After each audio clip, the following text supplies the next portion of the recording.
next part ng discussion natin, we have our tannins. Simple definition ng mga tannins, guys. These are complex organic compounds with polyphenols of high molecular weight. Okay, yun lang naman yung gusto kong emphasize dito. Now, we have two types of tannin depending sa uh, hydrolytic products natin, or pwedeng uh, napopolymerase ito or pwedeng na-hydrolyze ito. Okay? So, pwedeng complicated or pwedeng simpler forms po sila. So, speaking of with the following, meron tayong hydrolyzable tannins, tapos meron tayong non-hydrolyzable tannins. Okay, so konting difference lang, guys, kapag usapang hydrolyzable from the weed itself, nag-undergo ng hydrolysis. Okay? So they typically hydrolyze, of course. So from complex structure, mas nagiging simpler form sila. And then for non-hydrolyzables naman, from the word itself, it's non-hydrolyzable. Ibig sabihin, they polymerize. Okay? So kanina, they hydrolyze. Okay? And ito naman, they polymerize. Okay. So hydrolyze yung isa, polymerize yung isa na. Okay? So differentiate natin gamit ang mga or given the following parameters. So we have the ferric chloride test. Pag ginamit natin yung test na to, ang color kapag hydrolyzable tannin, we have blue. Sa pakop, guys, ang color nito, bluish black. Let's repeat, no? Bluish black kapag nagsasagot ng pakop, And non-hydrolyzable naman, expected color po nito, we have green. Sa pakop, ang sabi doon, greenish black. Okay? So, green, greenish black. At ayan na. Okay. Gamit ang bromine test, itong si hydrolyzable tannins, wala pong formation ng precipitate ito. So, walang precipitate formation. Non-hydrolyzable on the other hand, nagpo-form po ito ng precipitate. Okay? Nagpo-form ng precipitate. Okay. Pag gumamit tayo ng heat dito, ang expected product, yung yield po pag hydrolyzable tannins, we have this one, the pyrogalol. So pyrogalol, pag hydrolyzable, and then for non-hydrolyzable naman, expected yield po natin, we have our catechol. So catechol. That's why sa ibang references, ang ibang tawag sa non-hydrolyzable is catechol. Okay? So, ito ay pwedeng mag-polymerize. By the way, pag hindi po na-encounter ang polymerized na name, you may consider this one condensed tannin simply because they undergo condensation process para mas maging complicated yung structure natin. Okay? So, condensed tannin or non-hydrolyzable.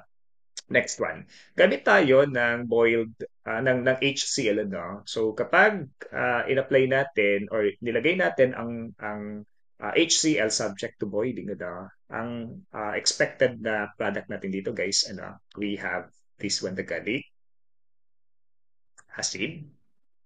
Okay? So gallic acid. And for non-hydrolyzable tannins, meron pong insoluble red compounds na mapuproduce dito. So, ulitin ko. Meron tayong mapuproduce na insoluble red complex na lang. Ito, guys, board exam question to. Ang pangalan ng insoluble red complex, okay? The name is flobafens. Okay? So, repeat natin. Flobafens. Ito yung product kapag yung non-hydrolyzable tannin natin, okay, nilagyan ng HCl at sinat-check natin siya sa boiling process. Okay. Now, the type of tannin produced sa hydrolyzable tannins, ang pangalan, guys, ay bloom. So, this is named as bloom. And then, for non-hydrolyzable naman, ang pangalan po nito, we have is red. Okay? So, tannin is red. So, sa board exam, ang pinaka-importante dito, guys, ito ito, particularly sa clovafenes, and then, eto, laging lumalabas itong ferric chloride test natin. Sino daw ang blue? Sino daw ang green? Or sino daw ang bluish black? Sino daw ang greenish black? Okay. Aside from the given details, guys, and I want also to emphasize yung test na to. We have the gold beaters test. Okay. Let me repeat no. Ang test ay gold beaters test. Describe ko lang to. Ang gold beater skin test, so this is, of course, a test for tannin. Ano? Okay? Sometimes tinatawag ito as tanning test. Okay? Tinatawag din ito as tanning test. So, gumagamit po tayo ng intestinal membrane ng ox. Okay? Take note, ang color po nito, yung positive result po nito, meron pong blue-black. Okay? So, blue-black, indicating the presence of our hydrolyzable tannin. Okay? So, tatanda na, gold bitter skin test. Okay, minsan kasi nung tinanong to sa board exam, hindi lumabas ang ferric chloride test, hindi lumabas ang bromine water test or bromine test. Ang lumabas sa exam yung gold bitter skin test. Okay? Remember, ito yung ginagamit natin sa test for tannin, particularly hydrolyzable tannin kasi ang color po nito, yung manifestation po nito is color blue, bluish black or blue black. Okay, kaya ha? No problem for this one. Now, consider natin yung different sources ng tannins. Number one, we have the witch hazel. Okay? Witch hazel from Hamamelis virginiana. Okay, ulitin ko Ang witch hazel, scientific name is Hamamelis virginiana. Important constituent ito guys, yung tannin na to, ang pangalan is Meli tannin. So this is quite easy naman kasi dadagdagan lang natin ng tannin yung hamameli. Di ba? So hamameli tannin Okay, witch hazel yan. We have our nut gall. So take note guys, we described here the phylogenic relationship. If you could still remember yung phylogeny kahapon, yan yung natural relationship na present among plants and animals. Okay, so ang classic example niyan is yung tannins na pwedeng ma-produce from nut gall. Okay, so describe natin yung plant, ang scientific name nito, okay, we have the Quercus infectoria. So ulitin ko, we have the Quercus infectoria. And then, yung insect naman, ang scientific name nito, of course, we have Cynips tinctoria.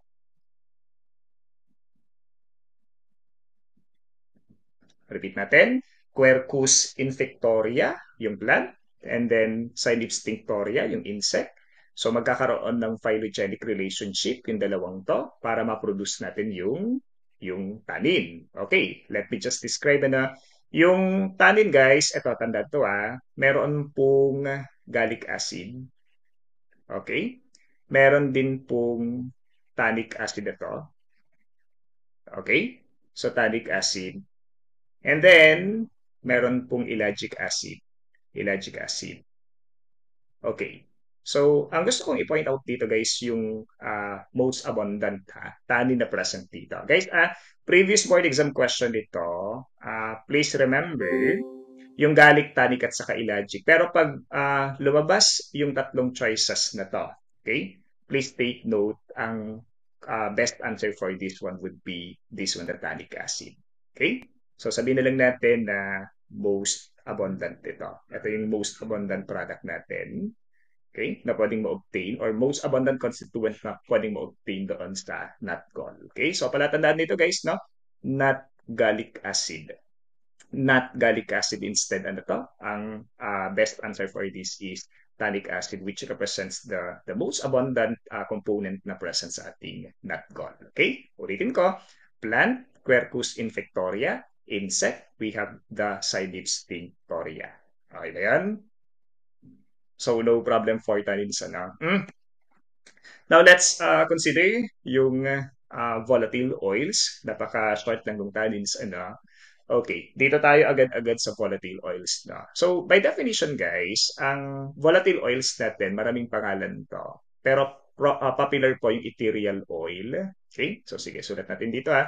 Ethereal oil. Ang reason kasi maganda ang affinity ng volatile oils natin sa ether. Okay? So gamit ang menstruum na ether, ano? So ito ay may good affinity doon sa mga volatile oils po natin, ano? Okay? And then pwede ring tawagin as essences. So essences simply because nagpa-provide sila ng odoriferous principle, ano? So yung amoy maganda, di ba? So actually pag sinabing volatile oil guys, ano, pwedeng maganda yung amoy, pwedeng pangit yung amoy, ano. It would depend on your assessment na lang, ano, gamit ang organoleptic evaluation, ano. Ulitin ko, ethereal oil dahil soluble or miscible sila sa ether, okay? And then essences naman, ano, it's because they provide yung odoriferous principle, ano. Okay. Now, let's take a look sa general uses, ano. Guys, sa board exam, pakitandaan to, ang point natin is yung gamit nila as antiseptic at saka disinfectant. Okay? Antiseptic at saka disinfectant. Okay? So pwede as antiseptic disinfectant. Okay? Pero ang mas importante, pagdating sa general use ng mga volatile oils natin, yung na-encounter sa PACOP, ginagamit siya as carminative. Okay, so kindly remember yung term na to, carminative, as in paulit-ulit na lumalabas yung term na to sa module 2, okay, relating it to our volatile oils. Okay ba yan? Now, yung states of volatile oils natin, o di kaya yung phase na present dito, dalawa to ha, pwedeng solid, okay, so pwedeng solid ito, pwede ring liquid ito. So, solid or liquid yung physical state nito. Now, ang pangalan kapag solid, we have styroptene. Okay? So, styroptene, solid yan. Okay? And then, pag liquid naman, ano, ang name nito, we have this one, the oleoptene. Okay, palatandaan natin, ito liquid, ito siya liquid, palatandaan lang, ano, liquid, liquid. Yun na lang, ano, and then ito, S, okay, letter S ito, letter S din ito, solid styroptene, liquid oleoptene. Anong example ng solid na volatile oil? Sige nga, bigay nga kayong solid na volatile oil. Ang classic example guys, ano, if you know yung camphor, di ba?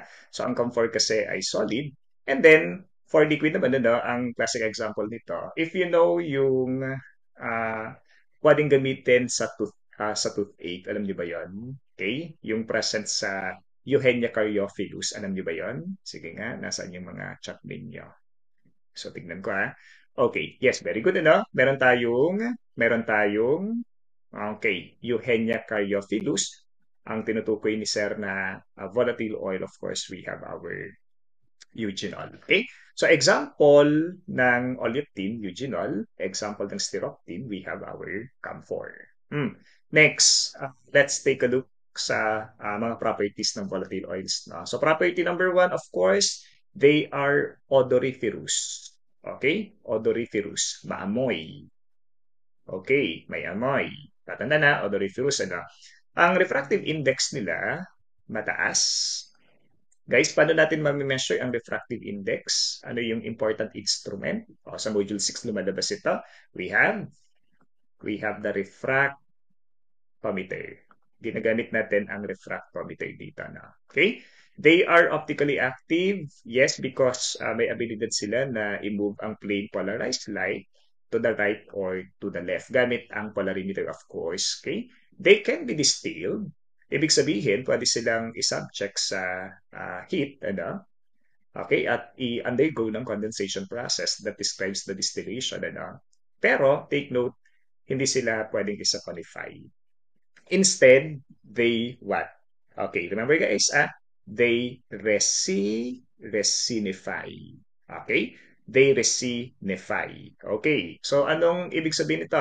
Guys, may mga volatile oils tayo or mga terpenes na kapag nag-undergo ng oxidation, nagiging resin sila. Okay? So, ibig sabihin, ano, ayun, no, mayroon pong resinification process or mas magpo-produce ng resin. Okay? So let's just say they resinify. Okay? Hindi sila pwedeng isaponify. Kasi pag sinabing saponification, ano to?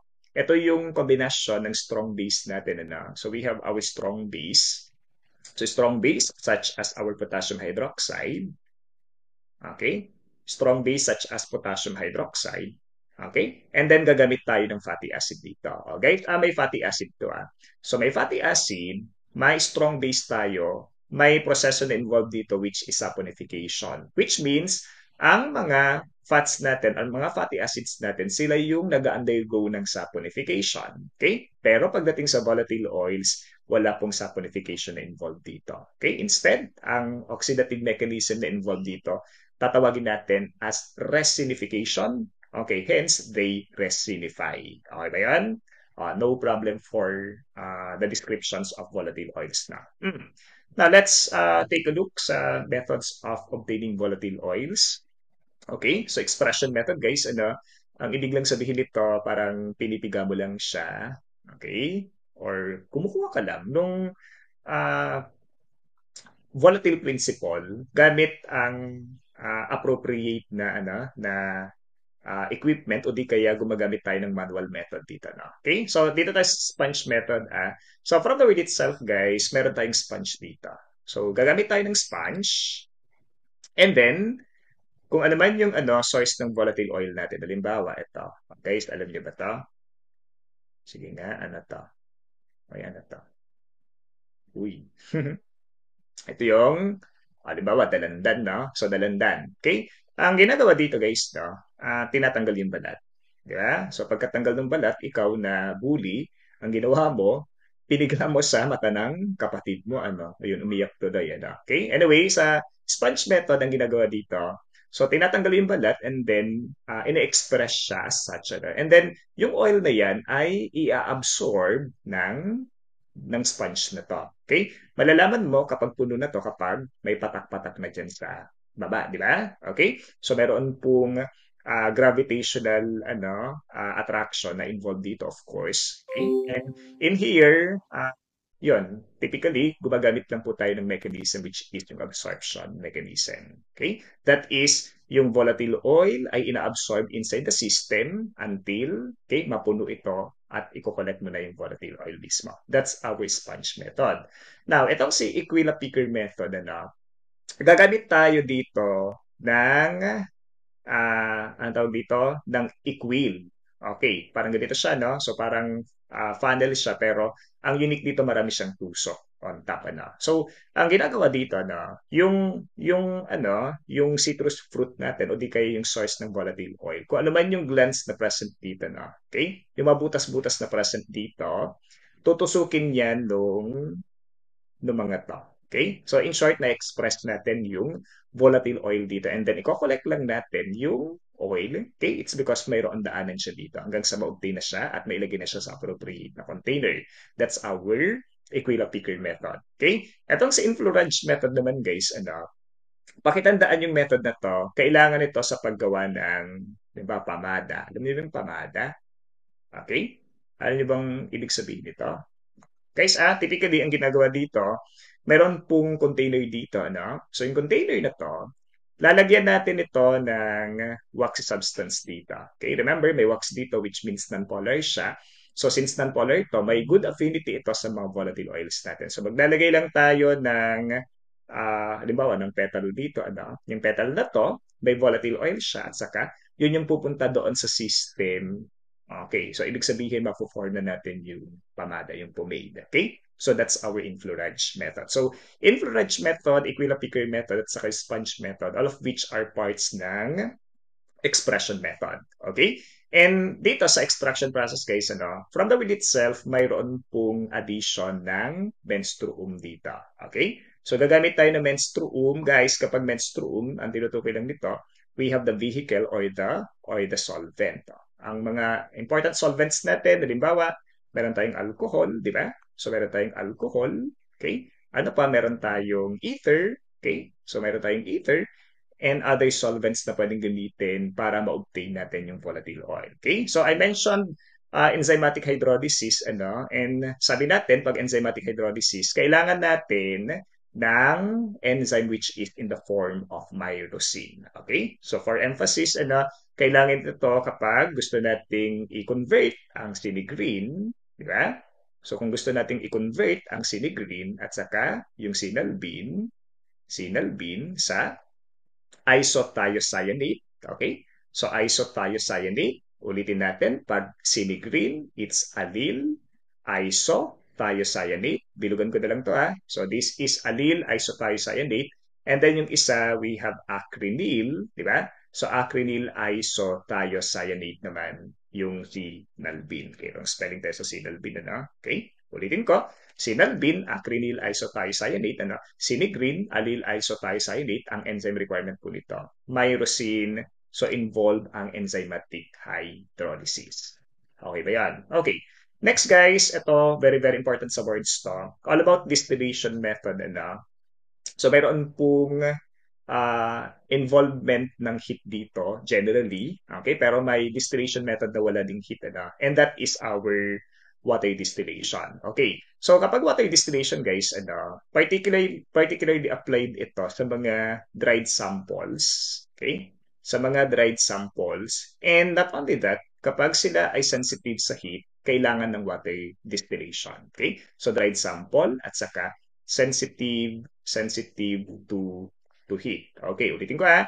Kapag sensitive to heat, heat labile sila, madaling masira in the presence of heat, ang pwede nating i-apply na distillation method is the water distillation. At ang classic example nito, pakitandaan to guys, ang classic example nito, of course, we have our turpentine oil. Okay, ulitin ko ha. Turpentine oil, so subject to water distillation po ito. Okay, next guys, let's take a look sa direct steam.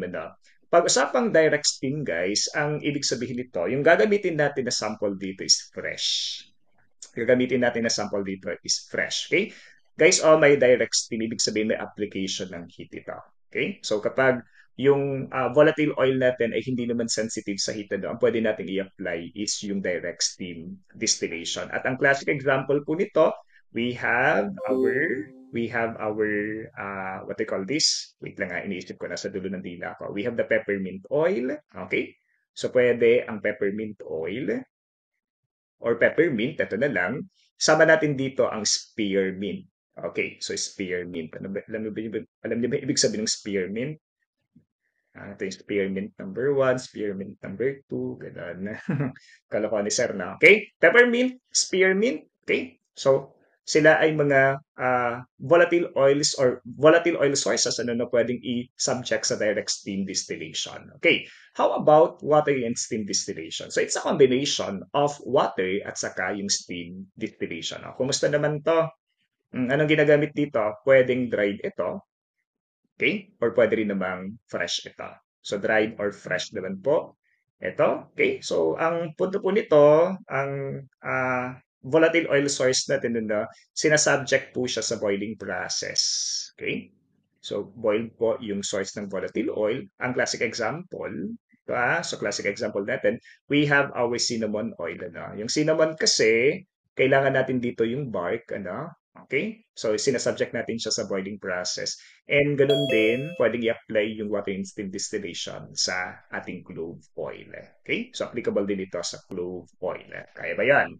Now, destructive distillation on the other hand, okay? Tinawag siya as destructive. It's because we don't add any vehicle here. Okay? No vehicle dito. So, walang solvent na ginamit. This means sinubject natin siya sa, ang tawag dito?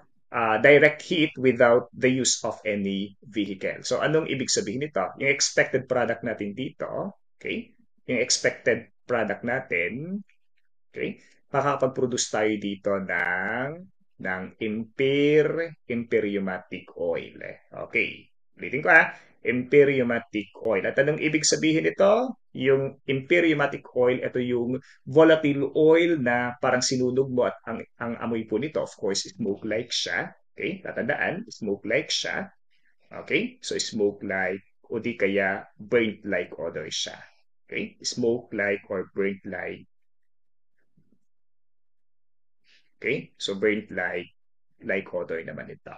Ulitin ko So smoke-like or burnt-like odor, yung inferiumatic oil po natin. Basta ang important lang na gusto kong tandaan nyo, pag destructive distillation, we don't add any solvent, wala tayong menstruum, wala tayong vehicle, at yung oil product natin dyan, yung amoy niya parang sunog, yung amoy niya parang smoke siya. Okay? So yun po yung gusto kong emphasize sa distillation process. So pwedeng gamitin yung method na to to obtain our volatile oils. Kaya? Okay. Next guys, let's take a look sa classifications ng volatile oils. First, the first group, meron tayong hydrocarbon volatile oils. Ang kasama dito, nag-iisa lang to. We have the turpentine oil. Okay. So maraming names to. Pwedeng pine tree oil, pwedeng spirit of turpentine. Okay. So this is obtained from pine tree, of course. Ang scientific name is Pinus. Ang scientific name nito is Pinus palustris. Ulitin ko guys, Pinus palustris. Ito, sinasabi ko na sa inyo na maraming beses natin babanggitin yung turpentine oil. So dito paulit-ulit natin babanggitin yung turpentine oil na to. Okay.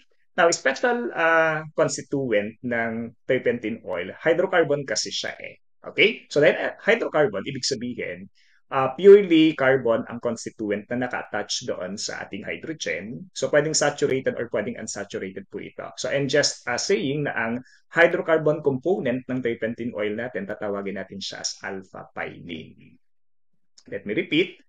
Okay, ang pangalan ng hydrocarbon volatile oil, it's alpha-pinene. Okay, ito, board exam question Dalawa to, we have the rectified turpentine oil at saka terpene hydrate. Ano yung difference ng dalawang to? So, si rectified turpentine oil, guys, ginawa dito, yung turpentine oil natin, okay? Yung turpentine oil natin, dinagdagan natin siya ng base. Okay? So, dinagdagan natin siya ng NaOH ng base. Ano to?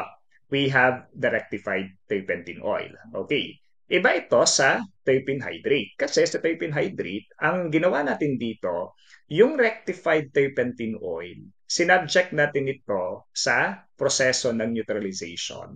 Okay? Ni-neutralize natin ito. And this is possible by the addition of our nitric acid. Tatanda na, dadagdagan natin siya ng nitric acid. Originally, base siya, di ba?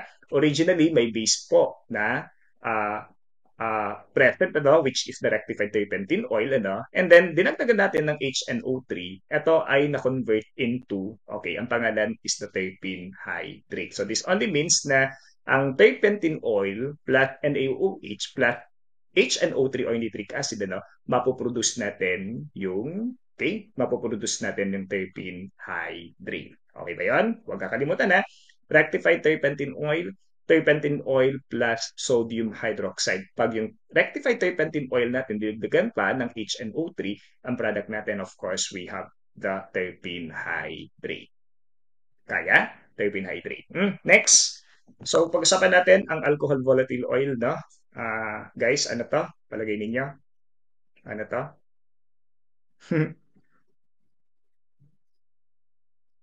Nandiyan pa ba kayo? May kausap pa ba ako? Ay, nakamute ba ako? Saglit. Baka nakamute na.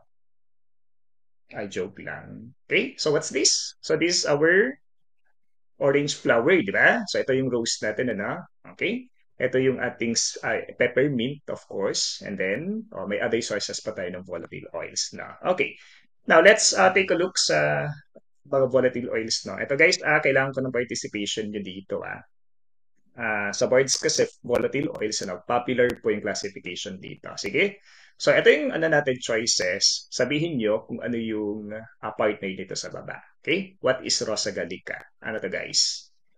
What's Rosa gallica? Nandiyan pa ba kayo? So, Rosa gallica is...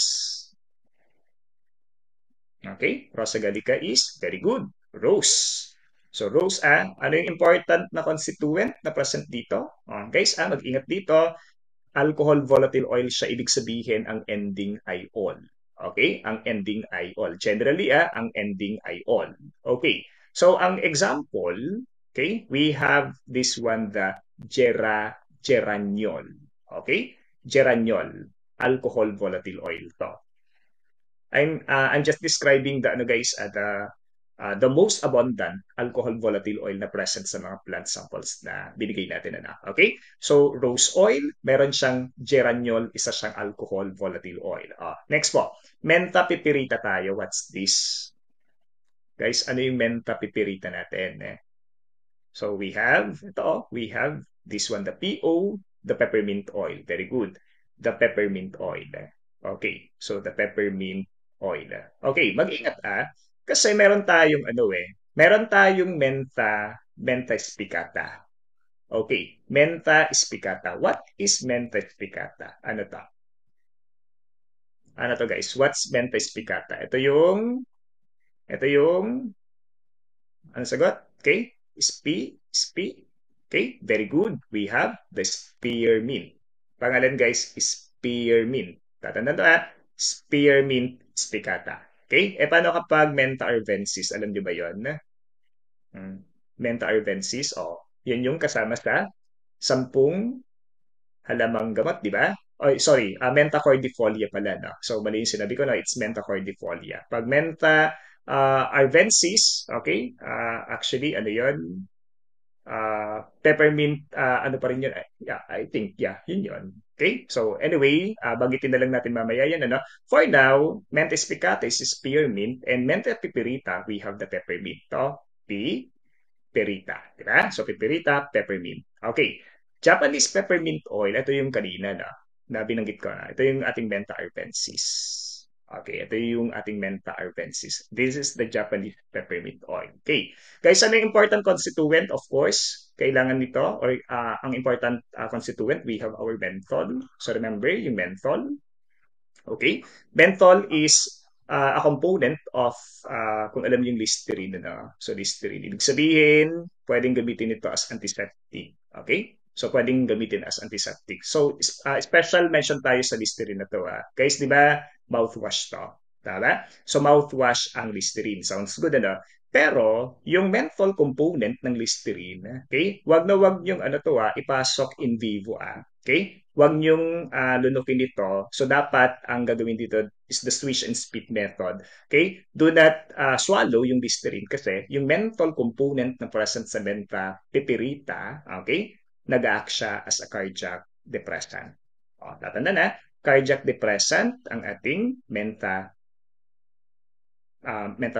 yung menthol. Okay? So, cardiac depressant yung menthol po natin. Okay? So, menthol present sa menta pipirita. Kaya ba yan? Next po, let's take a look sa Coriandrum sativum. Okay? So, guys, ano tong Coriandrum sativum? Palagay ninyo. Maliwanag. Sa pangalan, we have this one, the coriander. Di ba? So, coriander. Sir, ano po yung important constituent ng Coriandrum sativum? Okay, guys, ang sagot, we have linalool. Okay, linalool. Special mention sa configuration, ang important na configuration dito is the S-linalool. Okay, S-linalool. Okay, mag-ingat guys kasi yung lavender, okay, meron din po itong linalool. Okay, yun nga lang, ang configuration ng linalool natin is R configuration. It's R-linalool. Okay, R-linalool or R-linalol, lavender yan, pag S naman, we have this one, the coriander oil. Okay, next guys, citrus aurantium, ano to? Ano tong citrus aurantium? This is our orange. Okay, so guys, orange flower. Orange flower. Okay? So yung other name ng citrus aurantium natin, So ang other name nito is neroli oil. Okay? Neroli oil. Ulitin ko, neroli oil. So ang expected constituent nito, tatawagin natin as nerol. Okay? Nerol. Tanda na, neroli oil, nerol. Okay? It ends with all, alcohol volatile oil siya. Okay? Next guys, we have our Juniperus communis. Kumusta naman to? Sino to? Okay, sino to? We have our juniper, di ba? So juniper. So we have juniper. And then, Pinus palustris. Maliwanag, pine pa rin ito. Itong dalawang to guys, yung alcohol volatile oil component, okay? Tatawagin natin as terpiniol. Okay? So, ulitin ko, it's terpiniol. Okay. So, terpene yun. Alcohol volatile oil yung mga yan. Okay na ba? Next guys, let's take a look sa aldehyde volatile oils naman na. So, kumusta pag aldehyde? Guys, pag aldehyde, it's CHO, di ba? So, our CHO. Okay? So, maliwanag na aldehyde yung volatile oil kapag ang ending ay al. Okay? So, if it ends with al, no, ibig sabihin aldehyde volatile oil siya. Okay. So, dito tayo sa lemon oil, no? So, this is obtained from, ano to? Anong scientific name nito? Anong scientific name? We have citrus, what?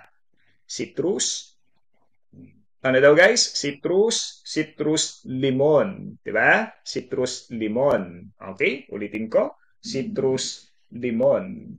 Okay, wait lang. Hindi ko pala na-record yung kanina. Nako. Di ba? May substitute naman tayo sa Zoom, no? Okay. Bahala na. Okay? Ulit Lemon oil from citrus limon, ano? Ang important constituent nito, guys, ano? Mag-ingat ito citral. Okay. So, citral. So, it ends with al. Okay. Guys, meron ding limonene content. Limonene content yung lemon oil. Okay? So, it ends with ENE. Ibig sabihin, may double bond to. Okay? So, unsaturated yung bond na present sa limonene. Okay? Ang important emphasis dito sa lemon oil na to, or kay limonene, kindly remember yung oxidative process na involved dito, guys. Pag itong si limonene or lemon oil na oxidize siya, yung amoy nito para siyang, okay, terebenthate odor. Okay? So, terebenthate odor. So, chinek ko kung anong ibig sabihin nung term na to, yung terebenthate odor. Ang sabi sa dictionary, yung amoy niya daw ay parang terpentine. Okay? So, it only means mayroon pong adulteration na naganap dito. Okay? So, kasi naging terebenthate yung odor niya. Okay? And pwedeng mangyari ito via oxidative process. Sabi sa PACOP, kapag ang amoy daw is terebenthate odor, do not dispense it because it describes yung oxidative process, which means parang nawawalan ng saysay yung ating lemon oil. Okay? So let me repeat. We have lemon oil na sinabject sa oxidation. Okay? O di kaya nag-undergo ng resinification ang amoy niya. Ito siya, terebenthate odor, which means do not dispense yung ganitong klase ng amoy. Okay? Next guys, we have our cinnamon oil. Kumusta to?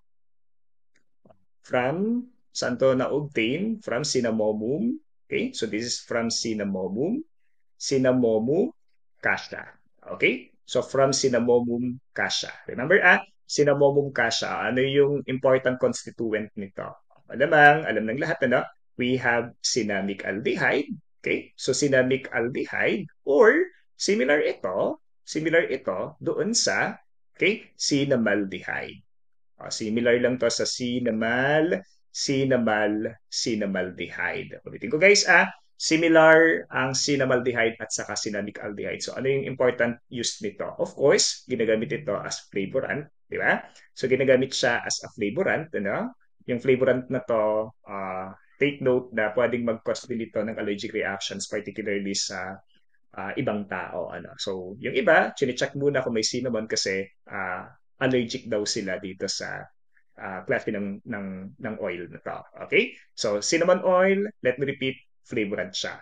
Next guys, lemongrass oil tayo. Kumusta to? Saan to na-obtain? Okay? Alam nyo ba yung tanglad? Okay? Yes, alam nyo ba yung tanglad? Okay? Tanglad? Ano yung tanglad, guys? Lemongrass, di ba? So, tanglad. So, sa Pilipinas, tanglad, di ba? Okay? And then, ang tawag dito, citronella. Okay? Ang other name po nito is citronella. Okay? Citronella. So, meron pong citronella oil na present dito. So, anong scientific name? Guys, anong scientific name nito? Oops. Di ba? Pwedeng Cymbopogon citratus. Okay? Pwedeng Cymbopogon winterianus. So, sige, Cymbopogon citratus na lang pwede ito. Okay? Cymbopogon citratus or Cymbopogon winterianus. Yan. Okay. Ngayon, ang important na constituent nito, aldehyde pa rin to, tatawagin natin as citronellal. Actually guys, ang citronellal, present ito sa off notion. Okay? So, ibig sabihin, pwedeng gamitin ito as insect blank. Ano to? Ginagamit siya as insect, okay? Repellent. Di ba? Tatandaan, insect repellent yung citronella. Okay? So, yung amoy nito, no? Hindi gusto ng mga insekto. Okay ba yun? Walang problema sa mga aldehyde volatile oils natin. Okay, next, we have witch hazel oil. So, binanggit na ito kanina, no? From Hamamelis virginiana ulit. So, Hamamelis virginiana. Guys, kanina, binanggit natin yung tannin component nito. Ang name ulit, we have hamamelitanine. Pero kapag volatile oil ang tinutukoy, kindly consider yung, ang tawag dito, yung ating hexenal. Okay? Specifically, yung 2 hexenal natin. Okay? Ulitin ko 2 hexenal. And then, for ano naman, sweet orange oil. So, this is obtained from Citrus sinensis, pwede yon. Okay? So, Citrus sinensis, basta pwede na to. So, sige, Citrus species na lang, Okay? So, Citrus, sige, sinensis. Okay? And then, ang important constituent kapag aldehyde, guys, babanggitin ulit natin yung kanina, no? Kung kanina, meron tayong uh, nirol, so pwede nating i-convert ito sa niral. Sige, let's take a look sa ketone volatile oils, no? Konting review lang tayo doon sa functional group. Binanggit natin, guys, ang ketone, ang appearance niyan. Okay? So, ganito siya. So, meron tayong carbon dito, plus another carbon, tapos between these carbons, meron pong nakalagay na carbonyl group. Okay? Nasa gitna yung carbonyl group natin. It's R, C, double bond OR, o di kaya pwede na yung RCOR. Okay, so kung i-check yung structure ng mga ketone volatile oils, ibig sabihin may makikita po tayong functional group na RCOR. Okay? Again, mayroon tayong presented na important plants, no? And then sa baba, meron tayong scientific name. Sige, tignan natin what's Menthes spicata ulit. So this one refers to spearmint. Very good. Okay, so spearmint to Spearmint. Ang category ng spearmint, ketone volatile oil. And speaking of the important constituent, guys, it contains carvone. Ulitin ko. Ang laman ay carvone. Okay? Ganon din yung sa carum carvi. So anyway, si carum carvi, this refers to our caraway. Diba kanta to? Ayan, so caraway. Ang caraway, meron din siyang carvone. Pero sa configuration, guys, important yung configuration. Ang configuration or absolute configuration ng spearmint or Menthes spicata o yung R carvone natin, remember, okay, R configuration siya. Ano ibig sabihin ng R? R means rectus. Okay? Rectus. And then ang S, ang ibig sabihin nito, sinister. Okay, ulitin ko, sinister, which means to the left. Okay, so S carvone for our caraway, R carvone for spearmint. Okay ba yan? Okay, next one. We have Barosma betulina. Okay, so guys, ano tong Barosma betulina na to? Okay, ito yung nagre-represent ng, ayun, very good, butcho. Diba? So, tayo'y butcho, ganun yun Okay? So, butcho. Diba? So, butcho, Barosma betulina. Ang important na constituent nito ay josphenol. Okay? So, despite the name, ang functional group content nito, guys, isang ketone pa rin. So, ketone ang functional group na present din sa ating josphenol, although ang pangalan niya, we have josphenol. Okay? How about Artemisia absinthium? Guys, what's Artemisia absinthium? Ito yung nagre-represent ng okay, wormwood. Very good, wormwood. Anyway, ang wormwood, ang other name nito, tinatawag din siya as absinthe oil. Okay, or absinthe, pwede na to. So, absinthe oil, okay, from Artemisia absinthium, ano, ito yung, okay, popular na wormwood. Tatandaan to, wormwood to. Okay, tanong, kumusta tong wormwood na to? Ano yung important constituent nito? Guys, although mixture of constituents tinutukoy, take note ang reason kung bakit kinategorize as ketone. It's because of yung abundancy ng volatile oil na to. Ang tinutukoy natin is the thujone. Okay, tatandaan guys, ang important constituent we have thujone. Okay, so thujone. Tama ba yan? Okay. Next one, we have our Cinnamomum camphora. Napakaliwanag nito, no? So, meron pong camphora. Ibig sabihin, may camphor, di ba? So, ito yung nagre-represent ng ating camphor. Guys, i-relate natin ito. Okay? So, ito yung camphor. Ito na yung mismong volatile oil natin, ano? So, camphor. But, let me just invade yung module na to. Sa module 5, guys, sa module 5, okay, meron pong way para ma-comminute. Okay? Do you know this term, comminute? Ano yung bang ibig sabihin ng comminute? Sasakay ka ng jeep papuntang Quiapo. Iba yun na, commute yun. Okay? Anong ibig sabihin ng comminute, guys? Comminute is to, okay, very good. Okay, this is to reduce. Nagkasundo kami ni nakasakay sa sa PUV. Natawa din ako sa sarili ko. So, comminute, ibig sabihin nito guys, reduce the particle size. It's a method of reducing the particle size. Ang pangalan ng proseso is the comminution. So, to comminute means to reduce the particle size of our substance. Okay.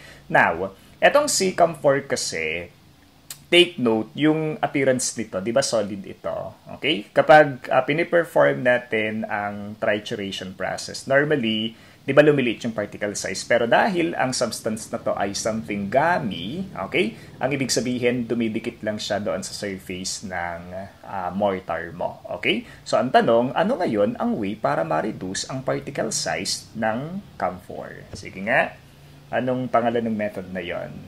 Feeling ko alam nyo to. Starts with P, tapos with dito, tapos I. Ano yung point nito, guys? Okay, so this is our intervention.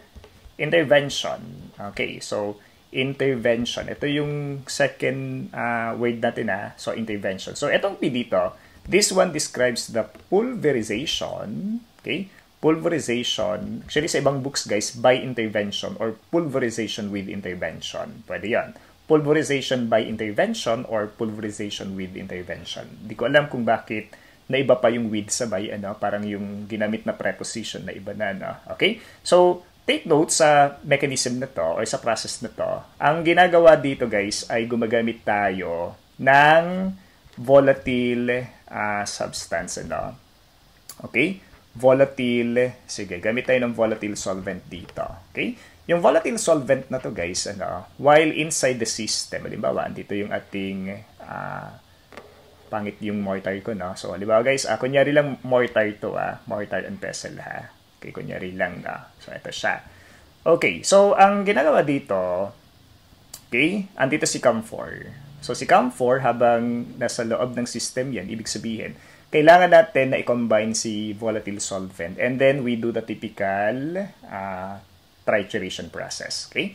So, niro-rotate lang natin or ginagrind lang natin ito para lumiit yung size nung camphor. Okay. So, mangyayari yung pagliit, guys, kapag available yung volatile solvent dyan. So, kapag hindi ito nilagyan, ang mangyayari, didikit lang si camphor sa surface ng mortar mo. So, anong way para mapaliit? Pulverization by intervention or pulverization with intervention. Okay? So, mag-a-add ng volatile solvent. Sir, kailan matatanggal ang solvent? Siyempre, guys, kapag iniwanan mo yan, okay, mawawala din lang siya. It's because volatile nga. Okay? So, tatanda na, ang pulverization by intervention, this is applicable sa mga substances na something gummy. Okay? Sa mga substances na nag-stick doon sa surface ng mortar. So, i-apply natin ito. Okay? So, module 5 yan, huwag niyong kakalimutan yan. Sige, balik tayo sa module 2. We have Thuja occidentalis. Ano to? So, Thuja occidentalis, what's this? We have the cedar leaf oil. Okay? So, cedar leaf oil, ang important na ketone volatile oil, similar lang to sa absinthe or di kaya sa absinthe oil, So, same case po ito. Ang correct answer, of course, we have tujone. Tujone pa rin ito. Okay? So, tujone. Walang problema sa mga ketone volatile oils natin, Tuloy tayo sa phenol naman, Okay, so phenol. By the way, ito muna anong other name ng Mauritia oil? Guys, anong other name ng Mauritia oil?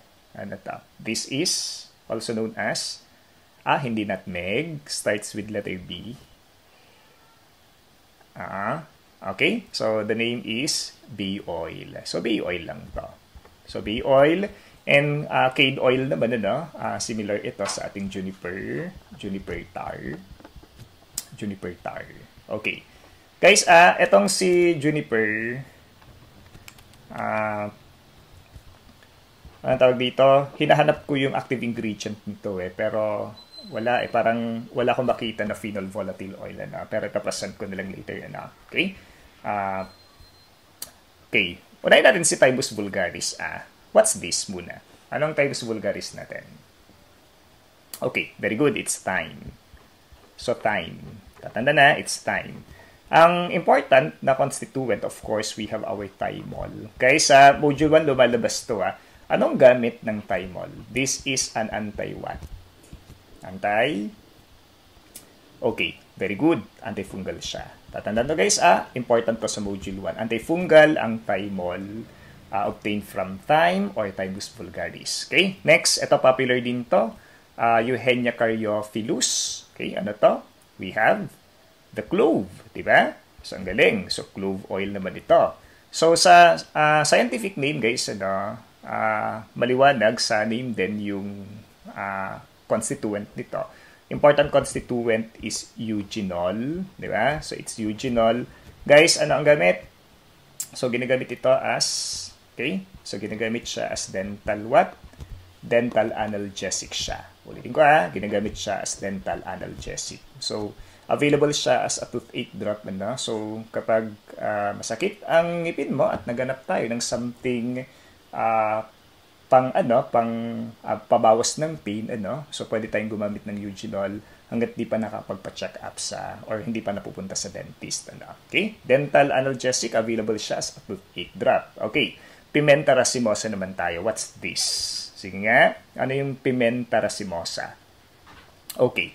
So, pimenta racemosa, ano yung hinahanap natin dito? Okay. So, we have, okay, this one, the Mauritia. Okay, bay oil. Tama ba? So, Mauritia. So, ito yung Mauritia. Mauritia oil or yung bay oil. Bay oil. Ang palatandaan ko dito guys, Mauritia. Okay? So, Mauritia, palatandaan, bay, pronounce mo siya as bay. Pag bay daw kasi, para siyang paminta.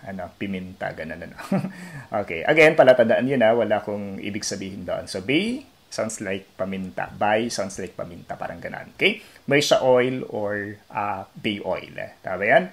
Now, itong si Mauritia oil natin, take note, ang constituent nito, okay? Important source din ito ng eugenol. Let's repeat guys, important source din ito ng eugenol. Yes, sikat ang Eugenia caryophyllus as source of eugenol, pero ganun din naman si pimenta racemosa. Nung chinek ko yung percentage na pwedeng ma-produce nito, so large amount din to as compared sa ibang plant sources natin. So, pwede ang eugenol for pimenta racemosa. Again, dental analgesic ito. Okay, meron tayong Juniperus oxycedrus. What's this? Ito yung ating, very good. Ito yung ating cade. O di kaya yung ating juniper oil. Guys, ito yung juniper oil. Guys, itong si juniper oil, actually, may iba akong nakikita na ingredient nito na hindi categorized as phenol volatile oil. Although ito ay important source din ng cresol, okay? Cresol. And then kindly consider this one. We have the guaiacol. Okay? So ulitin ko So, wrong spelling tayo. It's guaiacol. Ganun yan. So, we have guaiacol or guayacol. Ito yan, ano? Okay? Now, dito sa guayacol na to guys, ang unang-unang papasok pag na-encounter nyo to, okay, please take note of Fagus grandifolia. Okay, ulitin ko it's Fagus grandifolia, important source ng guaiacol or guayacol. Tama ba ito? Okay, so Fagus grandifolia, ito yung nagre-represent doon sa ating creosote. Okay, creosote. Now, important point tayo dito. Guys, ang guaiacol kasi pwedeng gamitin dito as precursor sa paggawa ng precursor of what? Ano to? So, precursor of ano to? Sige, naghanap ako or check tayo ng chat na precursor of. Okay, guys, pwede siyang gamitin sa calf preparations. Pag calf pinag-uusapan, ano? So, importante yung okay, alam natin na. So, we have guaifenicin. Ayun. So, guaifenicin. Okay? So, guaifenicin precursor, ano? Tatandaan, important yung guaiacol po natin. Sa boards, guys, typical ang thymol, typical ang eugenol, typical ang, itong si guaiacol na encounter din to, no? Pero itong dalawang to ang talagang popular sa board exam. Not only sa module 2, even sa ibang modules na encounter yung dalawang to. Okay? So, yun ang punto natin sa mga phenol volatile oils. Okay. Next groups, we have our phenolic ether. Okay? So, phenolic ether volatile oils. Examples are the following, nutmeg, fennel, anise, tapos Chinese star anise. Okay. Sige nga. Guys, ito, ano to? Sige nga, ano to? Ito yung nagre-represent ng mukha siyang mukha siyang star, di ba? So what's this? It's our Chinese star anise. Okay, Chinese star anise. Guys, ano to? Anong scientific name nito?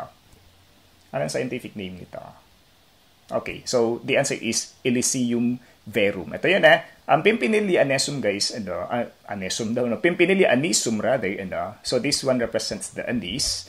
Ang Elysium verum naman, ito yung nag-represent ng Chinese star anise.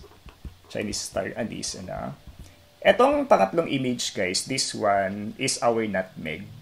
Okay? Nutmeg, otherwise known as myristica. Okay? So, myristica. Tatandaan to Myristica plant or the nutmeg, ito yon. Okay? And then, lastly, ito yung ating Phoenicolium vulgare. Yung Phoenicolium vulgare natin, ito yung ating fennel. Okay? Malamang ang Myristica fragrance, ito yung ating nutmeg. Now, important point sa tatlong to, anise, Chinese star anise, at saka si fennel. Mayroon pong pare-pares na laman to Palagay nyo, ano yung important constituent na isang phenolic ether. Okay? So, the name is transanethole. Ulitin ko ang pangalan is transanethole. Ulitin ko, transanethole for anise, ganun din si Chinese star anise. So, transanethole din to. Transanethole. And then, of course, meron din tayong fennel, ganun din siya. Transanethole din to. Kaya ba yan? So, transanethole. Okay. So, tatanda fennel, anise, tapos yung Chinese star anise. Dito tayo sa nutmeg, no? Guys, sa PACOP, ang lumalabas doon, sa mga prison inmates daw, ginagamit siya as a hallucinogen. Okay? So, hallucinogen daw ito. Particularly sa mga prison inmates natin Okay. Ang gusto kong emphasize dito sa nutmeg na to, okay, yung important na hallucinogen. Okay? Ano yung constituent? Ano yung constituent tinutukoy natin? Of course, we have, the answer is, ayun, may nagsabi, So, the answer is, okay, myristicin. Tama ba? So, myristicin. Okay? So, I hope na gagets yung pinopoint out nito. So, the answer, ulitin ko, is myristicin. Tama yan? Okay ba yan? So, myristicin. Okay. Sorry. Tama, no? So, dapat may letter E ito. Wrong spelling tayo dito. Sorry. Okay, ulitin ko ha. So, transanetol for anise, Chinese star anise, and then phenyl. Okay, transanetol, and then myristicin naman for our nutmeg. Yun, kayang-kaya. Okay na ba? Okay. Now, let's consider this plant, no? Ito yung ating eucalyptus plant, no? So, this is obtained from, of course, eucalyptus. So, this is from eucalyptus globulus. Okay, globulus. Nung boards namin, guys, tinanong yung family nito. So, it's under family Myrtaceae, ano? Okay? Now, ang important na constituent nito, we have our eucalyptol. Okay, eucalyptol to So guys, oxidative volatile oil po ito. And yung eucalyptol na to, actually, component ito ng maraming mouthwashes. Ano? And then, pwedeng gamitin daw ito as a cough suppressant. Okay, ulitin ko. Ginagamit siya as a cough suppressant and then component siya ng mga mouth washes natin. Ano? So, isa sa mga important constituent ng mouthwashes natin, of course, eucalyptol from Eucalyptus globulus. Okay? Next, we have our ester volatile oils. Okay. So guys, ito yung ating Gualteria oil. Maraming names to. Sige nga, magsabi nga kayong pangalan nito. Oil of blank. Anong other name nito? Oil of. Okay. Very good. Oil of wintergreen. Di ba? So, oil of wintergreen. Check. May other names pa to eh. Ano pa? Okay, very good. May nagsabi ng checkerberry. Checkerberry oil. What else? So, pwedeng gamitin yung bitula oil. Bitula oil. Pwedeng gamitin ang tea berry oil. So, pwedeng gamitin ang tea berry oil.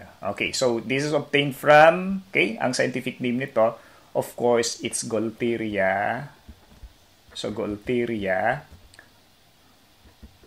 procumbens. Okay, ulitin ko It's Gualteria procumbens. Guys, may ester constituent to. Ano yung important na ester dito? Okay, ano yung importante na ester? Pwedeng gamitin as ano daw, ang tawag dito, analgesic, particularly topical analgesic, ano yung tinutukoy natin. We have, okay, galing no? We have methyl salicylate. Okay, so methyl salicylate. Guys, ang methyl salicylate na to, pwedeng ma-produce ito synthetically. Okay, and this is possible by reacting methanol and then of course our salicylic acid. Guys, etong si methyl dito, nanggaling ito sa methanol. So, pag pinag-react natin ang methanol, tapos, yung salicylic acid, and sinabject natin tong dalawang to sa proseso ng esterification. Okay? Esterification, guys, ang product, of course, we have our methyl salicylate. So, ang product nito, methyl salicylate. Ulitin ko, methyl salicylate. So, ano yung mukha niyan, ano? So guys, ito yung ating salicylic acid kasi So yung salicylic acid, ang structure niyan parang ganito siya, no? So we have our COOH here. COOH. So may H to, ano? And then of course, meron tayong OH dito. Okay. So OH, ano? Ngayon, merong methanol dito, Merong methanol. So, this is CH3, ito na lang, ano? So, meron tayong CH3OH dito. Okay? This represents the methanol, ano? And this is our salicylic acid, ano? So, take note, dahil esterification yung binanggit dito, this means ang reaction ay sa alcohol group at saka sa carboxylic acid group. Okay? So, sa reaction mechanism, ano, we just remove the water molecule. So, tinatanggal lang natin to. Itong dalawang to. And then, dinudugtong yung CH3 dito, forming our methyl salicylate. So, ano yung magiging appearance niyan? So, meron tayong benzene ring dito. And then, meron tayong OH dito.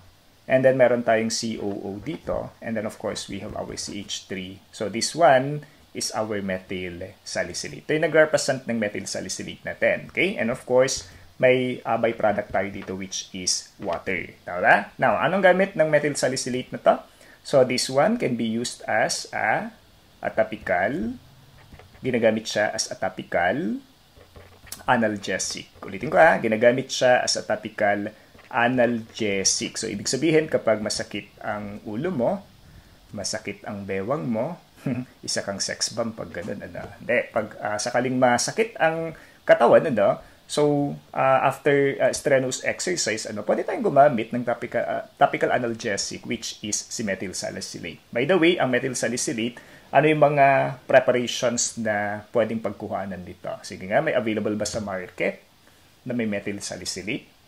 Yes, meron. Anong example, guys? Starts with letter S. Ano yon? Alam niyo ba yung Salonpas? Yes, Salonpas pwede. Ano pa? Alam niyo ba yung efficacent oil? Di ba? Efficacent oil pwede. Alam niyo ba yung maleficent oil? Wala nang ganun ang utang na loob. Walang maleficent oil. Okay? So, topical analgesic present sa efficacent oil o di kaya sa Salonpas. Next po, let's take a look sa lavender, no? So, this is obtained from Lavandula angustifolia. Okay. Lavandula angustifolia. Lavandula angustifolia. Ano yung important ester nito? Okay, so pakitandaan yung ester, guys, we have our linallyl acetate. Linallyl acetate. Okay, di ba may binanggit tayo kanina na linalol? Ang linalol ay present din sa lavender. Pero yung ester form po nito ay linallyl acetate which is also present sa ating lavender. Okay? And then of course, guys, meron tayong pine needle oil, So, ang pine needle, ito yung Pinus palustris ulit natin, So, this is Pinus palustris. And just like your lavender, ang important ester po nito, we have the linallyl acetate. So, present din po ang linallyl acetate dito. So, linallyl acetate. Okay? So, sa structure, ulitin ko, may makikita tayong functional group which is ester. Okay? So, huwag kakalimutan ester volatile oils, Gualteria oil, lavender oil, and then of course, we have our pine needle oil. Kayang-kaya yan, Next, guys, let's take a look sa mga terpenoids. Okay? So, guys, terpenoids. Okay? Pag-usapan natin yung important precursors nito, Ang precursor ng mga terpenoids natin, ang sagot, guys, ay mga isoprene units. Okay, ano ibig sabihin ng isoprene? Nakita ko ang kaibigan mo. Isoprene. Joke lang, Isoprene. Okay. Ang structure niyan, guys, ganito, So, meron pong ganito. Okay. Nice structure. Kung pag halu-haluin mo lang yung maraming isoprene units, makapag-produce tayo ng terpenoids. Okay. Sa ibang references, guys, ang mga terpenoids po, dito nakakategorize yung mga volatile oils natin. So, I expect, guys, na maraming na-encounter sa volatile oils na pwedeng ma-encounter din sa terpenoids mismo. Okay. Sige, let's take a look sa number of carbon, Guys, ilan ang carbon ng isoprene units? Bilangin nyo nga. Ilan ang carbon ng isoprene units? Bilangin nyo nga. Okay, ilan ang carbon? Bilangin natin. 1, 2, 3, 4, 5. Okay. 5 carbons ang isang isoprene unit. Bakit importante ito? Guys, kasi sa boards, may encounter natin yung mga names na to. Meron tayong monoterpenes. Okay. Monoterpenes kasi. Available. Ano pa? Meron tayong diterpenes. Okay? Diterpenes. Meron din tayong triterpenes. Okay? And then, of course, meron tayong tetraterpenes. Okay. Ito, guys, ang pundo nito. Ang monoterpenes, pakitandaan, ang number of carbon nito, 10. Okay? Number of carbon nito, 10. Tama ba? 10. Diterpenes, ang number of carbon, 20. Tri, 30. Tetra, 40. Okay. Ngayon, itatanong sa boards guys kung ilan daw ang isoprene units nito. Bilangin nyo nga, ilan kayang isoprenes na present sa monoterpenes? Sige nga, bilangin ninyo. Kung ang isoprene kanina may 5 carbons to, ibig sabihin, may dalawang isoprenes to kasi 10 divided by 5. Okay, how about diterpenes? Ilan to? Diterpenes, 4. Di ba? Triterpenes, ilan to? 6. Di ba? 6. And then, tetraterpenes, ilan to? Okay, mayroong 8 na isoprene units. Okay, ngayon, ito board exam question to guys, no? Dapat alam nyo to, Baka ma-encounter nyo yung sesquiterpenes na to, ha? Okay, ang sesquiterpenes, ang question sa boards, kung ilan daw ang isoprene units nito. Sige nga, hulaan ninyo. How many isoprene units are present in our sesquiterpenes? Anong sagot? Okay, very good. Ang sabi, it's 3. Bakit 3? Kasi ang sesquiterpenes natin, 15 carbon kasi ito. Tatanda na, 15 carbon siya. Ibig sabihin, we have 3 isoprenes present sa ating sesquiterpenes. Tama ba yan? Guys, huwag kakalimutan. Huwag yung kakalimutan pa. Okay? And by the way, para makaproduce tayo ng terpenoids, pwede tayong anong pathway? Alam nyo ba yung mevalonic acid pathway? Okay? So, kung alam nyo yung mevalonic acid pathway, pwedeng i-relate yan dito sa terpenoid synthesis natin. Okay? At ang terpenoid sa biochemistry pala, nasa part ito ng, kung alam nyo yung derive. Okay? So, derive lipids, so, kinakategorize siya as such, So, from terpenes, ginawang or from terpenol rather, ginawa siyang terpenoids. Okay? Yun yung gusto kong i-point out dito na. So, basta tatandaan lang, number of isoprene units, 3 for sesquiterpenes. Sige, since pharmacognosy tayo, let's take a look sa mga important terpenoids. Monoterpenes, ilan ulit ang isoprene? Sabi natin kanina, 2 to. Diba? Sabi natin kanina, 2. Okay. Sige nga guys, ano ang tinutukoy natin na source ng geraniol? Binanggit natin to kanina. Geraniol, what's this? Binanggit ko to kanina Geraniol, ito yung nagre-represent ng okay, magantay tayo So, ang geraniol, ito yung ating letter R.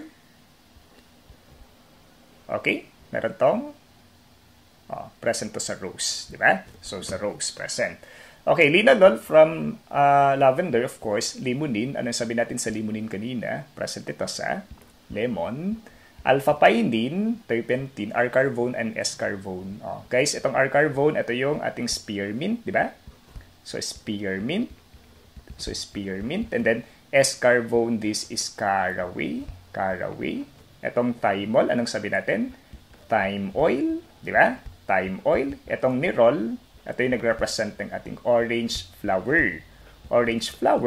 And then, of course, meron tayong citronellal, from citronella oil, o di kayong tanglad. Ito yung citronella oil. Okay, all of which are monoterpenes. So, kung i-check natin yung structures, makikita natin ang dalawang isoprene units na iniba-iba lang. Pero, categorically, ang punto sa mga to, they are all monoterpenes. Okay ba yan? Huwag kakalimutan monoterpenes yung mga yan. Let's take a look sa diterpenes naman. So, diterpenes, ang sabi natin, mayroong 4 na isoprenes ito. So, 4 isoprenes present sa structure. Okay? So, kasama dito ang taxanes. Guys, taxanes, important source ng anti-cancer daw siya. Ano yan? Okay. Ano yun? We have alam mo ba yung Taxol or Paclitaxel? Yun. Yeah, Paclitaxel. So, later babanggitin natin to even ang retinol, guys. So, ang retinol na important precursor ng vitamin A. Okay? No. I think si retinol, similar ito sa vitamin A. So, retinol, diterpene pa rin to. Yun na lang. Ang tatandaan So, diterpene pa rin. For triterpenes naman, it's lanosterol. And then, sa tetraterpenes, guys, mag-ingat kasi baka ma-encounter nyo yung name na to. We have this one, the carotenoids. Okay, carotenoids.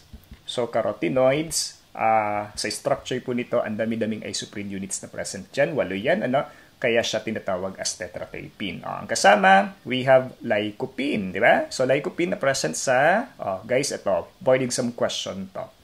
Saan usually na-encounter ang lycopene? Sige nga. Okay, very good. O, hindi to potato, ha? It's tomato. Di ba? So, tomato. And then, beta-carotene naman, So, pwedeng ma-obtain ito sa carrots, di ba? So, beta-carotene from carrots. Okay, alam ng lahat ito. Wag kakalimutan to. Next po, meron tayong sesquiterpenes, farnesene, artemisinin, bisabolin, zingiberine, procamazolin, and partinolide. Okay, so si farnesene, kung alam nyo yung green apple, yung naamoy nyo, okay, sa green apple, yun yung farnesene. Okay? So, green apple odor, yung farnesene. Artemisinin naman, ito yung present sa, kung alam nyo yung, king hausu, okay? Bisabolin at saka zingiberine, this one, or these two are present sa, ginger. And then, procamazolin, ito yung component ng chamomile. And then, of course, we have our partinolide, representing the feverfew. Okay? Kung alam niyo yung feverfew, ang present dyan, we have partinolide. And then, kapag chamomile naman, so we have procamazolin. Ito, chamomile, di ba? Itong isa, feverfew. Okay? And then, zingiberine, bisabolin, present sila both sa ginger, sa luya. Okay ba yan? No problem na.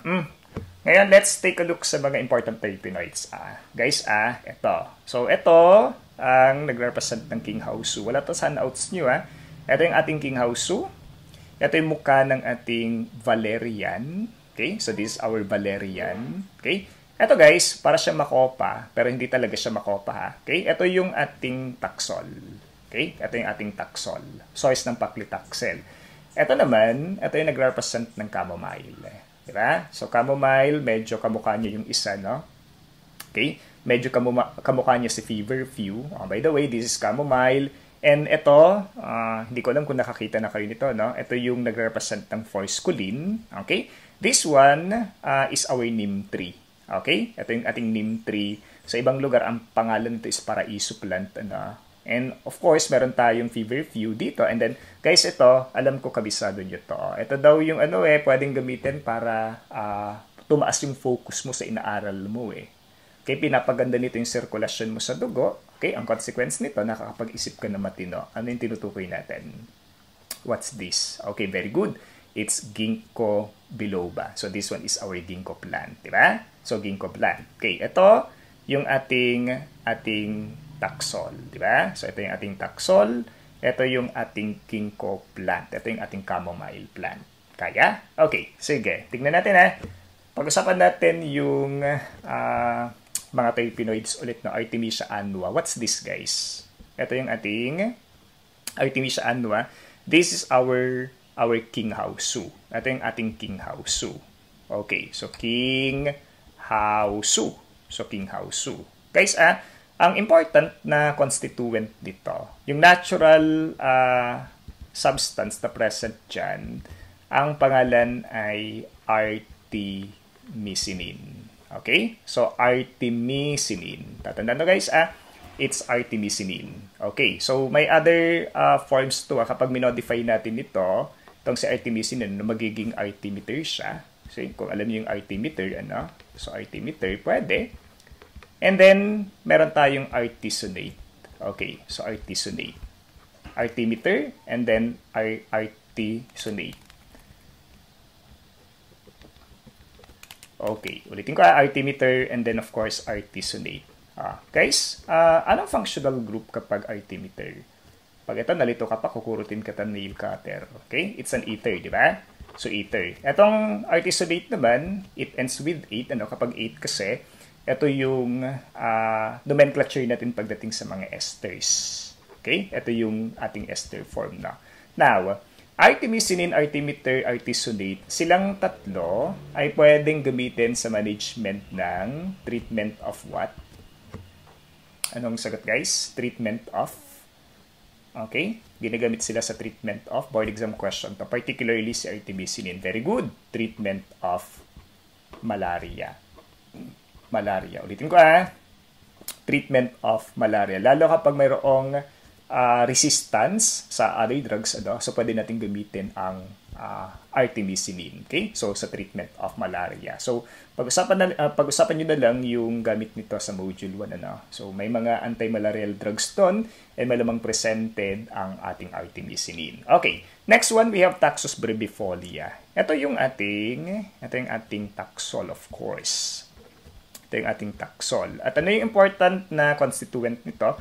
Of course, we have our paclitaxel. Guys, ang paclitaxel natin, okay? This agent can be used sa mga pasyente mayroong breast cancer, particularly metastatic breast cancer. So, isa sa mga options na pwedeng gamitin ay yung ating paclitaxel. Okay, ngayon, anong mechanism of action nito? Anong mechanism of action nito, guys? Ano yung ini-inhibit nito? Sa cell cycle, this affects the, anong cell cycle? Is it the S phase? Is it the M phase? Or, ang tawag dito, G0 or G1? Sige nga guys, ano yung affected dito? O di kaya G2?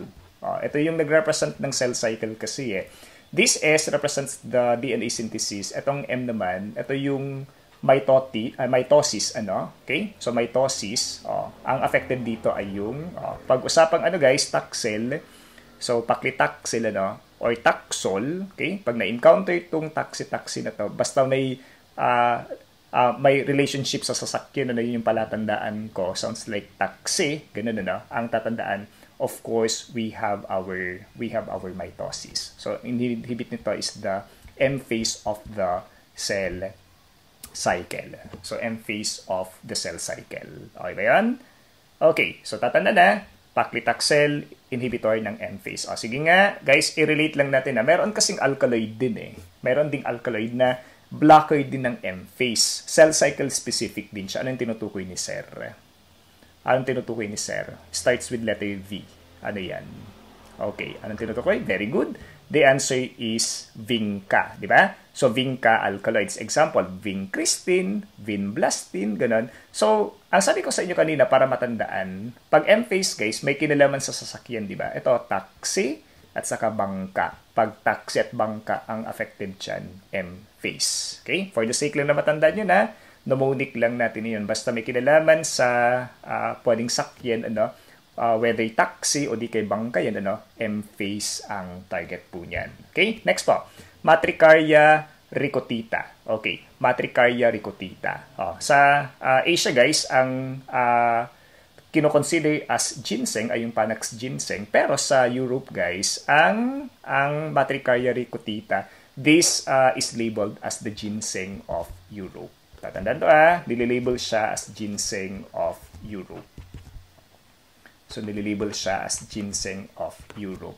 At ano yung important constituent nito? Binanggit natin kanina.